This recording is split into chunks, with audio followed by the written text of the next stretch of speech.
اعوذ باللہ من الشیطان الرجیم بسم اللہ الرحمن الرحیم وَإِذْ قُلْنَا لِلْمَلَائِكَةِ اسْجُدُوا لِآدَمَ فَسَجَدُوا إِلَّا إِبْلِيسَ أَبَى وَاسْتَكْبَرَ وَكَانَ مِنَ الْكَافِرِينَ سورۃ البقرہ آیت نمبر 34۔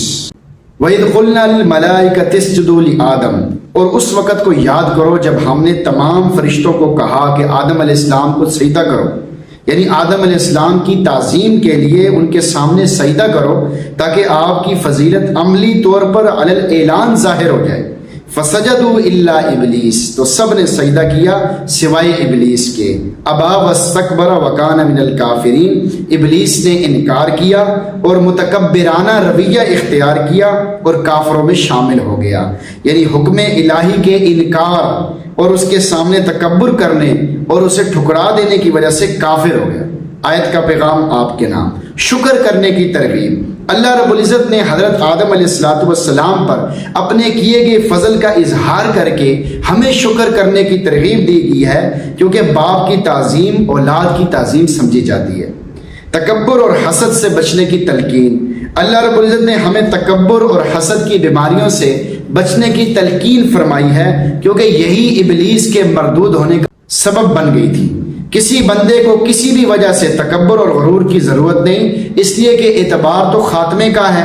جب اسے یہ معلوم نہیں ہے کہ میرا خاتمہ کیسا ہوگا تو پھر وہ کس بات پر تکبر اور غرور کر رہا ہے۔ اللہ رب العزت کے حکم کی تعمیل ہر حال میں کریں۔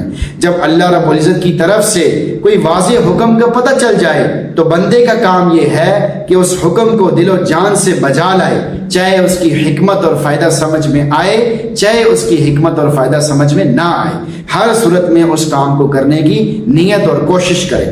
علم اور اہل علم کا مقام و مرتبہ، فرشتے بہت زیادہ عبادت گزار تھے، مگر چونکہ خلافت کے لیے علم ضروری تھا، اس لیے فرشتے کثرت عبادت کرنے کے باوجود سجدہ آدم علیہ السلام کو کر رہے ہیں۔ اس سے علم اور اہل علم کی عظمت، شان، مقام و مرتبہ، قدر و منزلت کا اندازہ لگایا جا سکتا ہے۔ نبی اکرم صلی اللہ علیہ وسلم فرماتے ہیں، من سلک طریقا یلتمس فیہ علما سہل اللہ لہ طریقا الی الجنہ، جو آدمی علم حاصل کرنے کے لیے نکلتا ہے اللہ رب العزت اس کے لیے جنت کے راستے کو آسان کر دیتے ہیں۔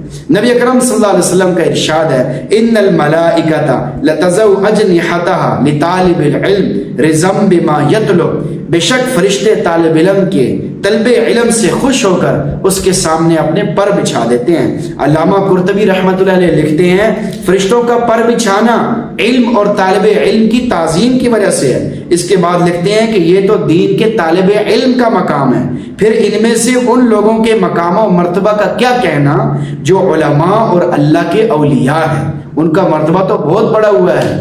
امام الانبیاء صلی اللہ علیہ وسلم فرماتے ہیں، ان العالم لیستغفر له من فی السماوات ومن فی الارض، بے شک آسمان و زمین کی ساری مخلوقات عالم کے لیے استغفار کرتی ہیں، حتیٰ کہ مچھلیاں بھی پانی میں استغفار کرتی ہیں۔ تو کتنی بڑی شان اس حدیث میں بیان کی گئی ہے۔ اس آیت میں اللہ تعالیٰ ہم سب کو شکر کرنے کی ترغیب دے رہے ہیں کہ ہم اللہ تعالیٰ کا شکر ادا کریں، اللہ تعالیٰ کی نعمتوں کو سوچیں کہ اللہ تعالیٰ نے ہمارے اوپر کیا کیا نعمتیں کی ہیں۔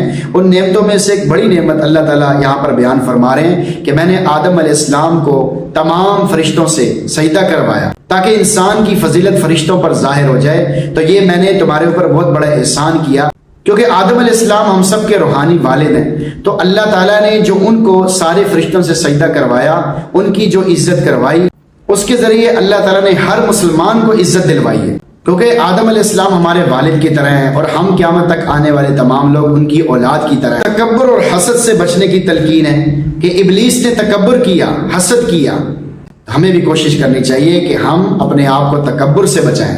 تھوڑی دیر کے لیے بھی اپنے آپ کو بڑا سمجھنا یا اپنے آپ کو تمام لوگوں سے افضل سمجھنا، یہ جذبہ اللہ کو ایک لمحے کے لیے بھی پسند نہیں ہے۔ تو اس لیے قدم قدم پہ کوشش کرنی چاہیے کہ ہم اپنے دل سے تکبر کو کھرچ کے نکالیں اور قدم قدم پر عاجزی کا اظہار کریں کہ میں کچھ نہیں، میرا کچھ نہیں، سب کچھ اللہ کا ہے، اللہ کا دیا ہوا ہے۔ اور کسی سے بھی حسد نہ کریں، کسی کے پاس نعمتیں دے کر جلیں نہیں، بلکہ اس کے لیے دعا کریں اور اپنے لیے بھی دعا کریں کہ اللہ مجھے بھی عطا کرے، اس کو بھی اور عطا کرے۔ حسد کرنے سے آدمی تباہ ہو جاتا ہے۔ شیطان نے آدم علیہ السلام سے حسد کیا، جس کی وجہ سے دنیا آخرت میں تباہ ہو گیا کہ اب اس سے کبھی بھی توبہ کی توفیق نہیں ملے گی۔ قیامت تک لاکھوں انسان جو گناہ کریں گے، گمراہ ہوں گے، سب شیطان کے کھاتے میں جا رہا ہے۔ اور اس آیت سے یہ معلوم ہوتا ہے کہ اللہ تعالیٰ کی ہر حکم کو پورا کرنا چاہیے، چاہے اس کا فائدہ سمجھ میں آئے، چاہے اس کی حکمت سمجھ میں آئے یا نہ آئے، بلکہ اس کو پورا کرنا چاہیے۔ اللہ تعالیٰ سے دعا ہے کہ اللہ تعالیٰ ہم سب کو تکبر، حسد اور طرح طرح کی روحانی بیماریوں سے محفوظ فرمائے اور جسمانی بیماریوں سے بھی محفوظ فرمائے۔ آمین۔